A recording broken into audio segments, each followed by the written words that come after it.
Oke, assalamualaikum warahmatullahi taala wabarakatuh. Selamat datang di video tutorial yang kedua ya. Di sini kita akan bahas tipe data dan juga deklarasi variabel. Terus berkembang dan nikmati proses teman-teman, sedikit demi sedikit, lama-lama jadi bukit. Oke. PKGM page sketch main. Oke, kita akan bahas dulu tipe data di deklarasi, bagaimana deklarasi variabel ya. Variabel itu istilahnya sebuah nama khusus yang disiapkan untuk wadah tertentu aja gitu, seperti kayak gitu. Oke, di sini kita akan bahas dulu bagaimana single and multiple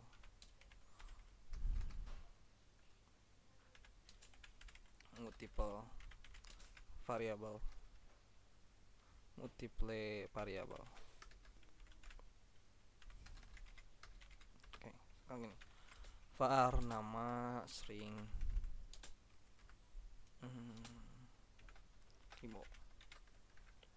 Ini single deklarasi variabel. Kalau pengen deklarasi multiple itu var first name, last name, string.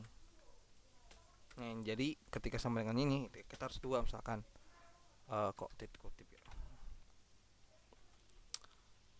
bokir gitu kan, kibo, bokir.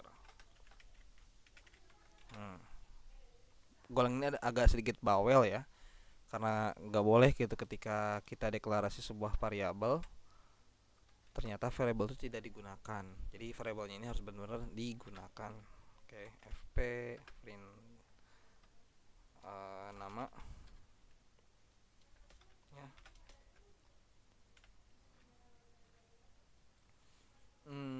Nama itu nama.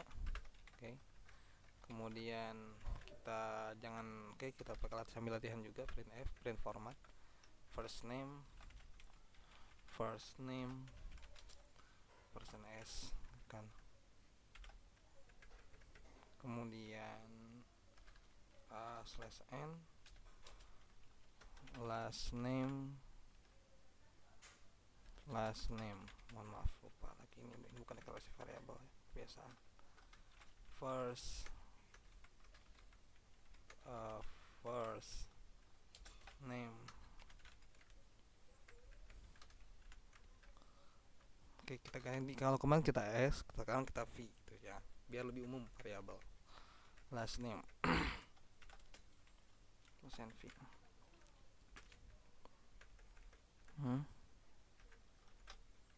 First name, last name. Last name. Secara default yang v ini akan diganti oleh first name dan last name. Oke. First name bokir, last name kibo bokir. Oke, silahkan teman-teman praktekkan terlebih dahulu. Kedua, kita akan belajar bagaimana menulis deklarasi variabel yang lebih efisien gitu kan menurut beberapa. Oke, yang pertama ada manifest typing.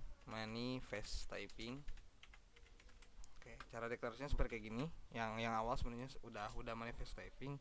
Kayak gini, misalkan nama usia, jangan usia dah. Ya, nama usia. Usia. Itu string sama dengan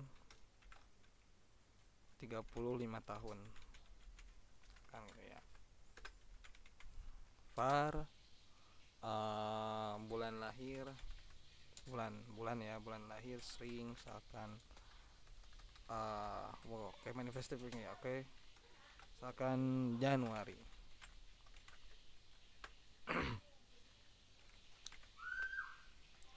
Usia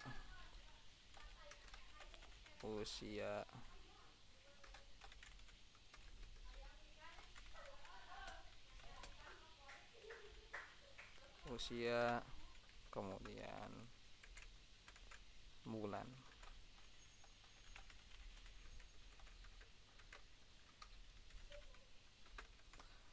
Ya, sebenarnya ini Golang tuh masuk ke sensitif ya, jadi walaupun kalian ada ininya bulan, kemudian kita copy lagi bulan, nah ini gak masalah gitu kan, bulan-bulan misalkan ya wes ya.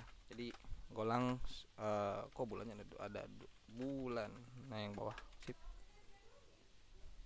hmm. Januari. Oke, ini manifest saving caranya kayak gini. Ada type inherence ya. Itu lebih sederhana, tinggal gini aja, misalkan nama lengkap. Nah, titik dua sama dengan langsung isinya apa? Misalkan Muhammad Rizky Arif Fadilah.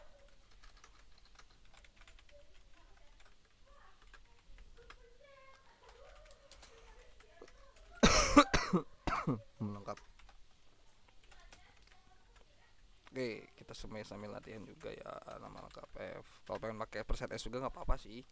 Tapi lebih general itu persen S. Kalau S ini khusus string gitu ya. Nama lengkap. Kalau persen P ini dia bisa all variable, yang penting disesuaikan aja sesuai urutannya.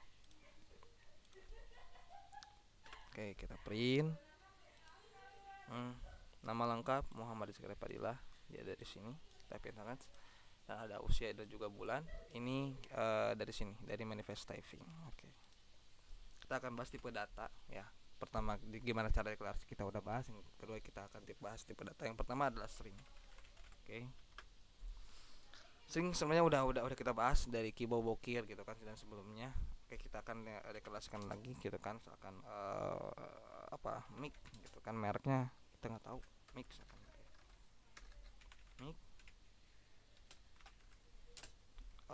mereknya belinya di Shopee misalkan gitu kan, Shopee. Kemudian misalkan harga itu,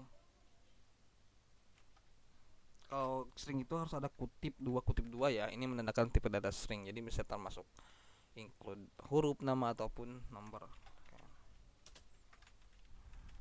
Kan ini FP beli mic di mic gitu kan, dengan harga.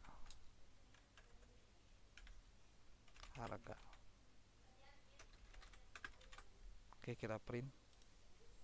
Oke, beli mic di Shopee dengan harga 150.000. Oke. Ada numerik atau angka, dan angka ini ada dua ya. Yang pertama ada desimal. Kalau desimal ini misalnya yang mengandung koma-koma. Kalau yang ini non desimal. Dan kalau non desimal ini saya sendiri itu membagi dua, ada dengan minus ataupun tanpa minus ya. With minus atau without minus gitu kan. Minus. Kita akan belajar dulu numerik desimal ya. Numerik desimal ini ialah float. Var asalkan angka 2, kemudian 10,5 ya. Terus angka 1, jangan angka tuh karena koma ya. Koma 1 dan koma 2. Var, koma 2, float 32. 100,99. Oke. Kalau kita menggunakan type inherence secara automated, Golang akan menyesuaikan dengan byte OS kita. Kita lihat var, 1 float 64. Secara default Golang akan menggunakan float 64. Dan ini kita khusus lagi float 32. Kita buat lagi lah istilahnya, deklarasinya ialah float 32. Nah, di float ini enggak banyak jenisnya, jadi cuma ada dua, float 32 ataupun float 64 gitu. Jadi tinggal pilih aja kalian, teman-teman mau pakai yang mana. FP, 1, 2.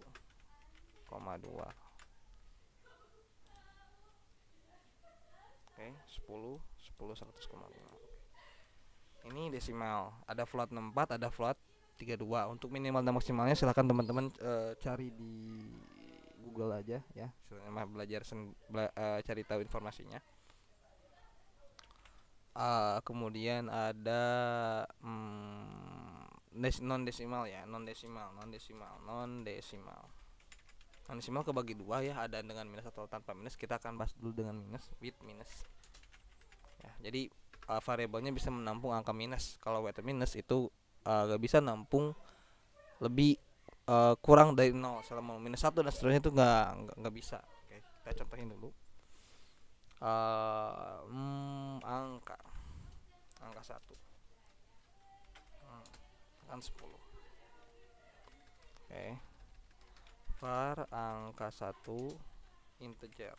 Nah, integer ini ada banyak jenisnya, ada integer 8, 3, 16, 32, 64. Kalau kita menggunakan integer doang secara default, integer ini akan menyesuaikan dengan OS kita. Kalau OS kita 64, maka bitnya ini adalah integer 64 ya. Kalau OS kita itu bitnya 32, maka secara default itu integer sama dengan maksimalnya integer 32. Kalau ya seperti yang saya ini 255 fp print angka 1.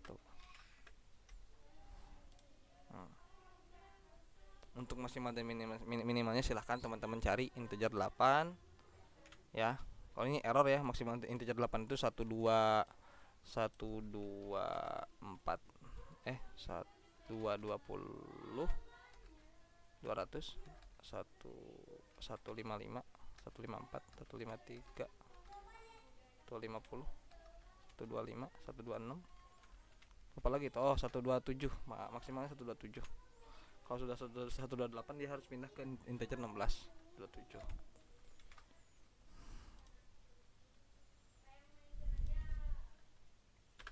Kemudian ada non desimal with without minus. Kalau without minus ini dia nggak boleh isinya minus ya. Var angka 2 itu integer ya, 255 fp angka 2.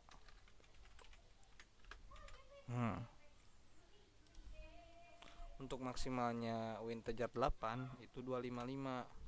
Tapi kalau kita diganti ke 256, nah dia error, dia harus upgrade lagi ke 1. Nah ini baru, ini teman-teman cari juga ya maksimal dan minimalnya. Jadi teman-teman jangan lupa untuk belajar lagi juga di beberapa forum ataupun dokumentasi Golang.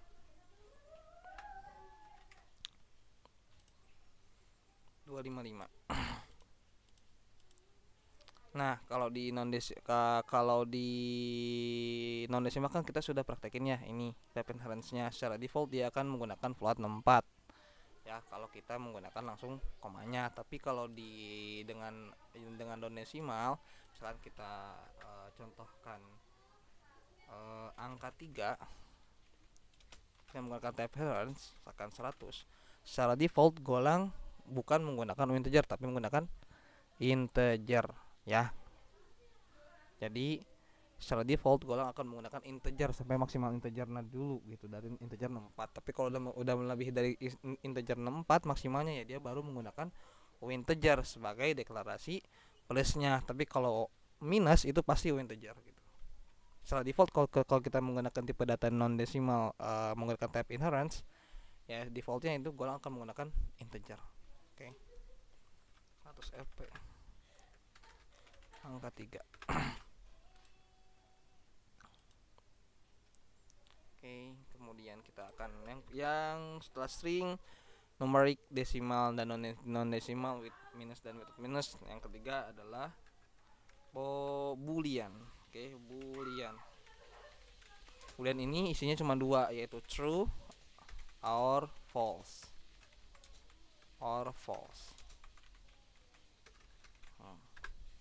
Ya. Var ganteng misalkan bool. FP saya ganteng. Kata program Golang, defaultnya isinya boolean itu ialah false defaultnya ya. Nah, lihat, belum di save dulu. Run saya ganteng false. Jawabannya adalah saya ganteng ya, salah. Kan? ketika kita ganti ininya saya kan kita sogok gitu ya, kita eh, kita ganti isinya gitu ya, jadi true ya saya ganteng ya, program ulang akan mengatakan true gitu. Jadi secara default ya kayak gitu. Kalau string kita deklarasi doang isinya kosong gitu, istilahnya string kosong. Tapi kalau integer itu isinya nol, atau integer pun isinya nol. Misalkan teman-teman latihan ya, udah 15 menit saya mengerjakan tutorial. Latihan dan terus latihan, jangan lupa terus-terus latihan. Karena ada peribahasa bisa karena terbiasa. Oke, cukup sekian di pembahasan video kedua ini. Semoga bermanfaat. Wabillahi taufiq wal hidayah. Wassalamualaikum warahmatullahi wabarakatuh.